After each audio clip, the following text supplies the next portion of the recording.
আসসালামু আলাইকুম। প্রথম শ্রেণীর প্রিয় শিক্ষার্থী বন্ধুরা, আজকের পর্বটি সাজানো হয়েছে তোমাদের গণিত বইয়ের 112 পৃষ্ঠা নিয়ে। আমি গণিত বইয়ের 112 পৃষ্ঠার এই যে যুগগুলি আছে, এই যুগ তার চেয়ে অনেক কঠিন কঠিন যুগ নিয়ে আমি অতি সহজভাবে কিভাবে যোগ করা যায় তার সমাধান দিয়েছি। আমি আজকে জন্য আজকে এই বিষয়গুলি আর ঘাটাবো না, তোমাদের ক্লাসটা যাতে লং না হয়। দেখো, আমি 17 থেকে একদম 21 পর্যন্ত অঙ্কের সমাধান করে দেব।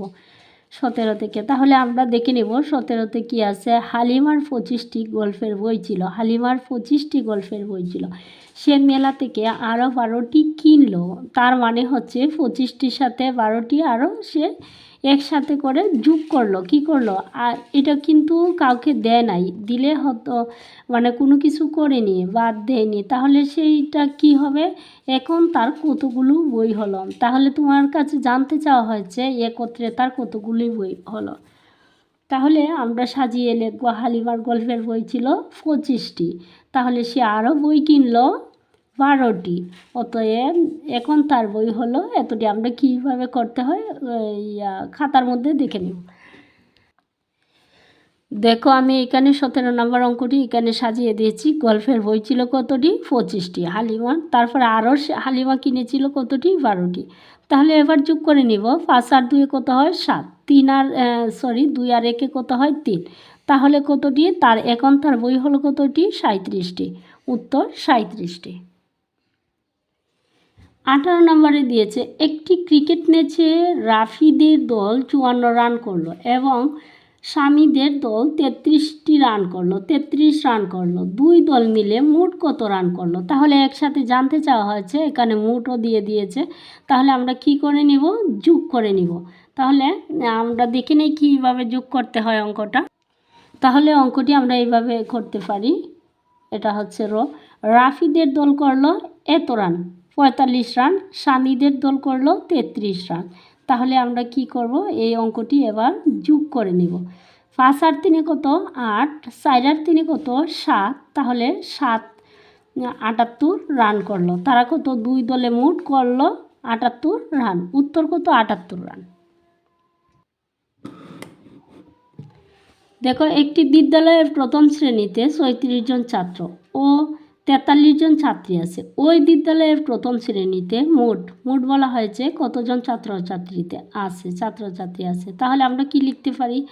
ছাত্র আছে 36 জন, ছাত্রী আছে 43 জন, অতএব মোট ছাত্রছাত্রী আছে এতজন। দেখো, 19 নম্বর অঙ্কটা আমরা এইভাবে করতে পারি। ছাত্র আছে 36 জন, ছাত্রী আছে 43 জন। তাহলে যোগ করে নিব। আমাকে প্রশ্ন করা হয়েছে ছাত্রছাত্রী কতজন। তাহলে এইখানে আমরা লিখে নিব মোট ছাত্রছাত্রী। যোগ করে নেই।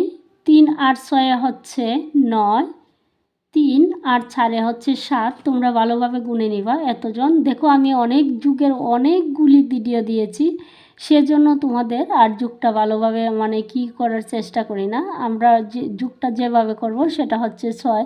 একটা সংখ্যা হাতে গুনে নিব, 1 2 3। ধরো ছোটো সংখ্যাটি সবসময় করব, তারপরে 6-এর পর থেকে এই 3 সংখ্যা যোগ করে নেব। 6 7 8 9, 9 হয়ে গেল। আবার ছোটো সংখ্যাটি হাতে গুনে নিব, 1 2 3। তারপরে 4-এর পর থেকে এই 3 যোগ করে নেব, 4 5 6 7।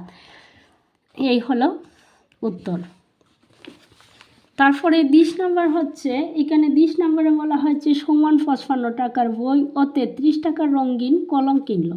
সে কত টাকা খরচ করলো? সে মোট কত টাকা খরচ করলো? তাহলে আমি লিখলাম বই কিনলো 55 টাকা, রঙিন কলম কিনলো, রঙিন না দিলেও হবে, কলম কিনলো 33 টাকা।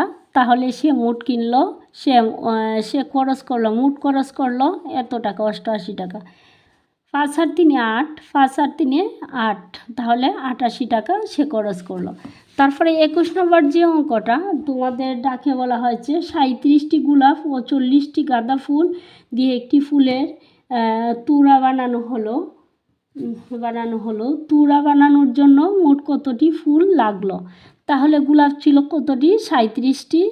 3 10 7, 37। 3টা ভালোভাবে বোঝা যাচ্ছে না, তোমরা এইটা বুঝে নিও, এটা হচ্ছে 3। 37টি। গাঁদা ছিল 40টি। তাহলে এবার মোট ফুল লাগলো এতটি। 7 আর 0 যোগ করলে 7 হয়, 3 আর 4 যোগ করলে 7 হয়। উত্তর হচ্ছে 77টি। আজকে এ পর্যন্তই। সকলের মঙ্গল কামনা করে এখানেই বিদায় নিচ্ছি। সবাই ভালো থাকো, ভালোর সাথে থাকো, সুস্থ থাকো। আল্লাহ হাফেজ।